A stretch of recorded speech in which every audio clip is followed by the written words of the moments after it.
Cheers, chicham. Mini the cheese. Mini the Zukudo. Mart Solan. Akarat. Cheers, chicham.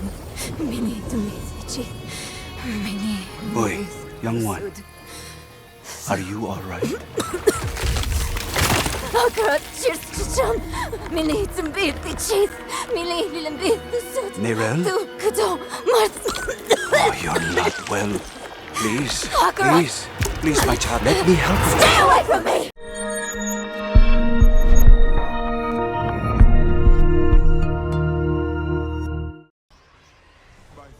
I don't think it's unfair to say that Diablo 4 has been a bit of a roller coaster since its launch last year.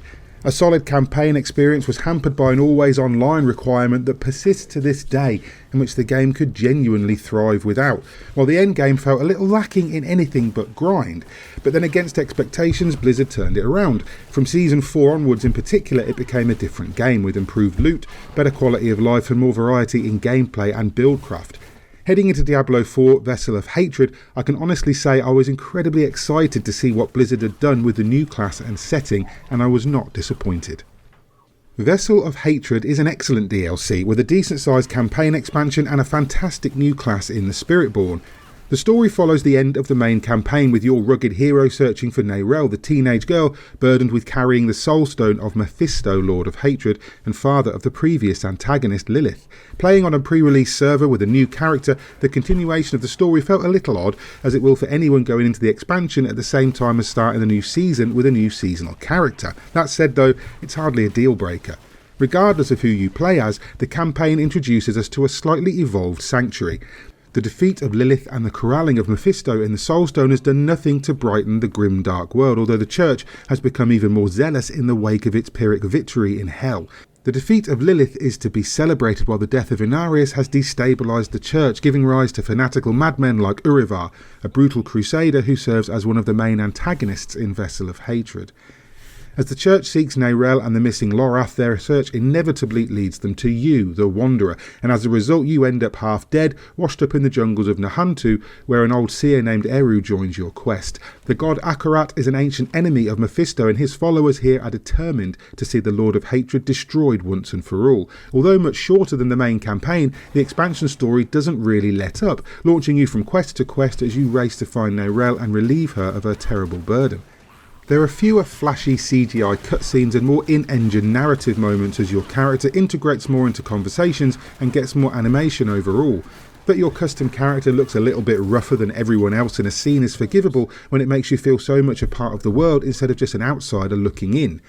My only complaint is that the world of Sanctuary was already so diverse, with dense jungles and shadow-haunted swamps, arid deserts and ice-blown bluffs, that the new biome of Nahantu doesn't really feel new. Some of it's very pretty, particularly the deeper jungles, but Blizzard might have done too good a job in the first place for us to feel the benefits of a new region now. Regardless, the star of the show here is inarguably the new class. The Spiritborn feels almost like a mix of Diablo 3's Monk and Witch Doctor, with lightning-fast quarterstaff combat and mastery over the elements. So far, so Sorcerer, right? Well, the Spiritborn distances itself by being less focused on wielding the elements themselves and more on channeling their natural energies through 4 great spirits.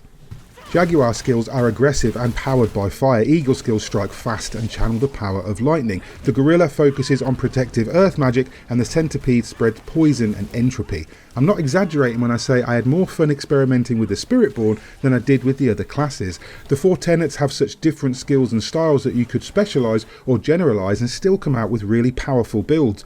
In the end, I focused primarily on Centipede skills, dishing out poison with a few Eagle skills for DPS and one from the Gorilla school just for the survivability. I didn't intentionally leave out the Jaguar, and there are plenty of options to make those skills work too. That the Spiritborn fits so effortlessly into Nahantu is no surprise, but that the class also feels absolutely at home in the rest of Sanctuary is impressive.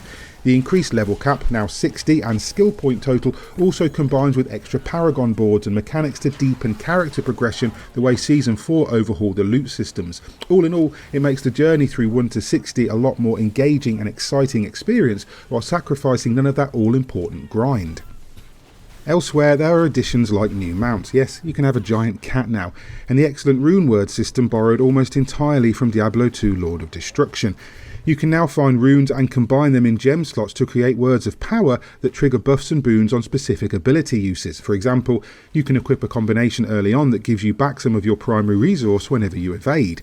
There are likely scores of combinations, but my experimentation barely scratched the surface. Another element evolved from a previous entry is the mercenary system. You'll meet Rahir early on, who will invite you to the Den, a new hub area where you can assemble the Pale Hand, his old mercenary unit.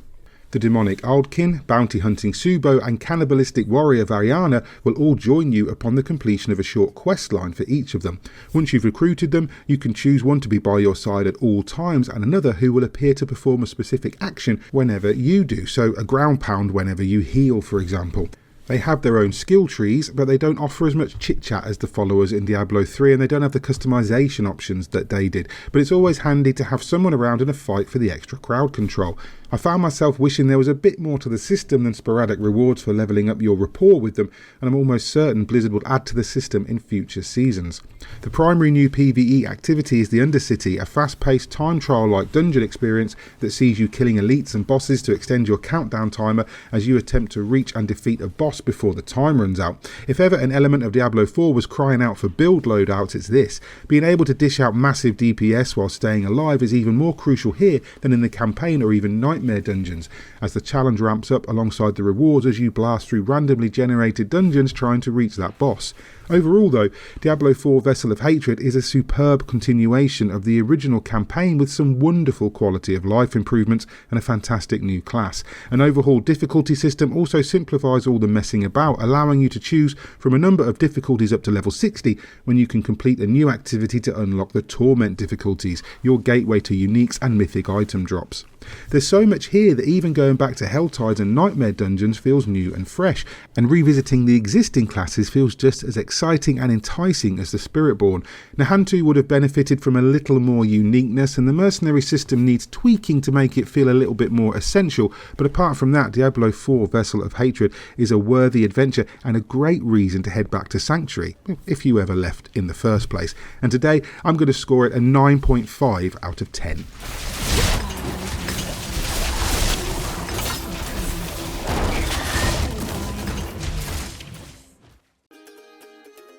Hey there, hope you enjoyed that review of Vessel of Hatred, Diablo 4's first major expansion. If you did, please hit like and subscribe. Maybe tag the bell icon too, so you're kept up to date with everything we post going forward. And if you want to support us via Patreon, you can do that at patreon.com/GodIsAGeek. In the meantime, I've been Nick Fraser, and you guys have been lovely.